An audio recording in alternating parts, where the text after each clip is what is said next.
Look, I know you'll have difficulty reading this concept map in its current form, so shortly I will zoom in. The purpose of this clip is basically to provide you with a very quick and brief overview of the first aspect of the learning area of study.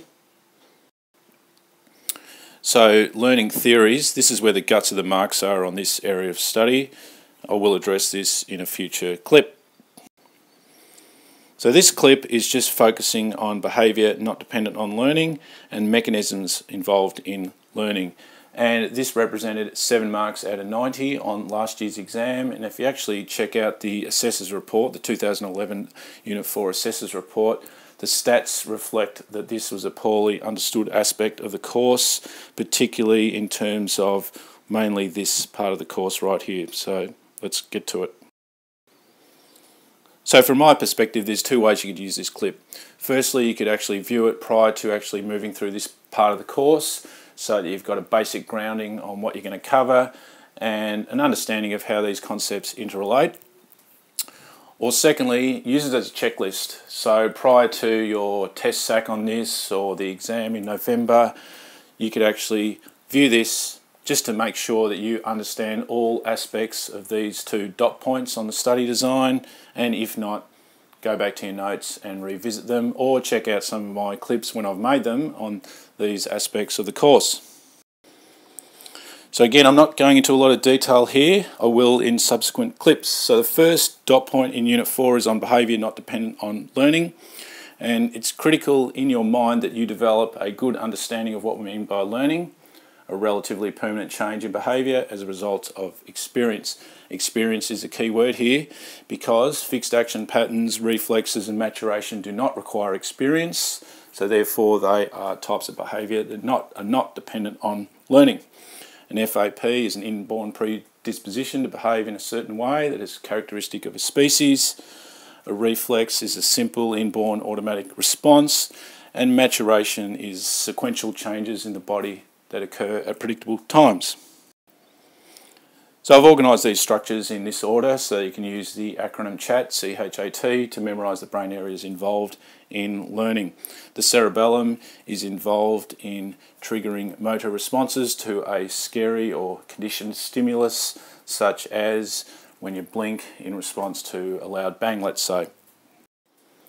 The hippocampus, as we remember from Unit 3, is involved in the learning and memorisation of declarative memories. It's also involved in spatial navigation.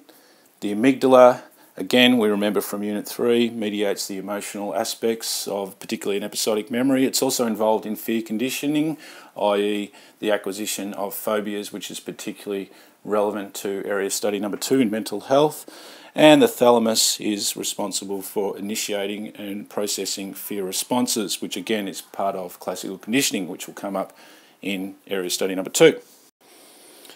In terms of the neural pathways involved in learning, yes, there's a bit of overlap here between Unit 3 in terms of the establishment of long-term potentiation via synaptic formation in response to environmental stimuli.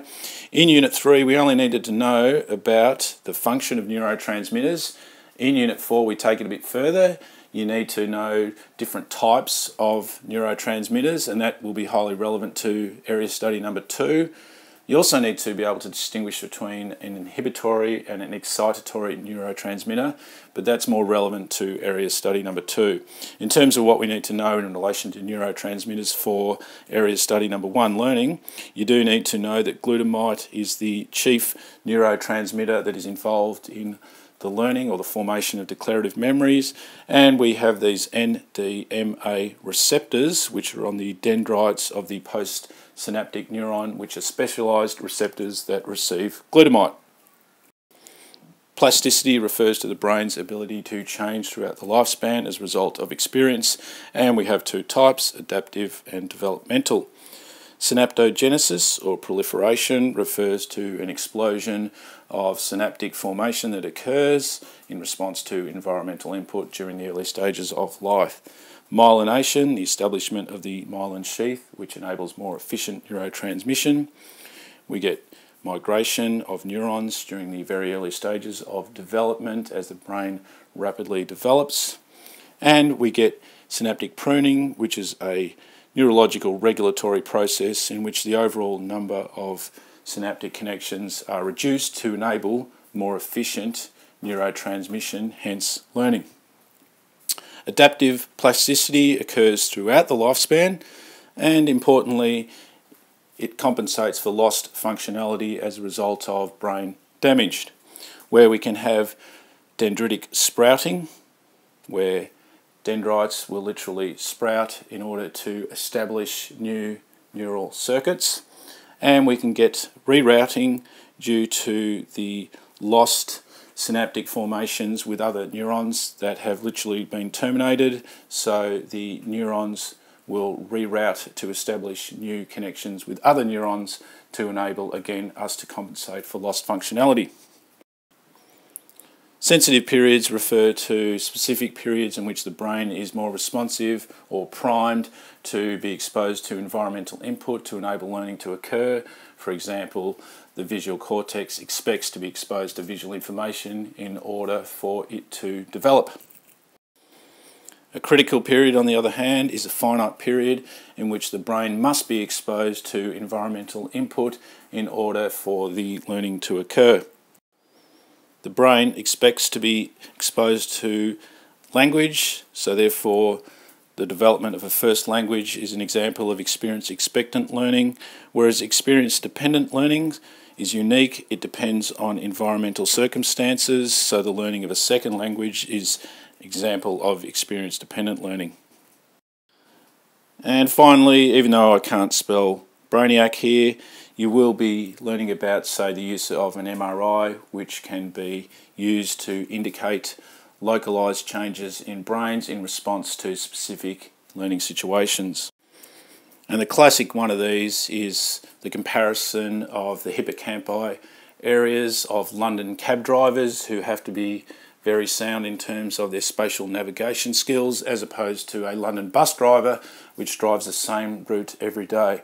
The MRIs indicate that there is a larger or more grey matter for these cab drivers in the hippocampus area, indicating their, I guess, stronger spatial navigation skills. So I hope that's been helpful. More videos will be coming shortly.